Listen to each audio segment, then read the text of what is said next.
Welcome to Burlap Teachers. Enjoy the video. You begin by preparing the phone and tag so reading starts immediately. First, add the NFC tag reader tile to Control Center. This gives you a dedicated tap. Once done, unlock your iPhone XS Max and keep the screen awake so background reading can trigger. Make sure the NFC tag is in reach. Hold it near the top back of the phone, about 1-2 centimeters.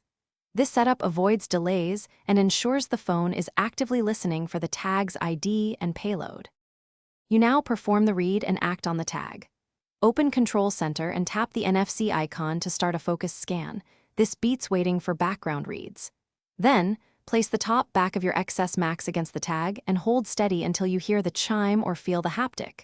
When a notification appears, tap it to open the link, shortcut, or data embedded on the tag. If you want automation, use the Shortcuts app to convert that tapped action into a saved routine. You finish by confirming the expected result and saving it for next time. Add the action to Shortcuts or bookmark the URL. If the tag doesn't trigger, first remove thick cases and reposition the top back directly over the tag. Alignment matters more than force. If that still fails, toggle airplane mode briefly or reboot the phone to reset radios. As a final check, try a different tag type. Not all NFC formats are writable or supported by every app, so swap. Thanks for watching. Consider subscribing if this video helped you.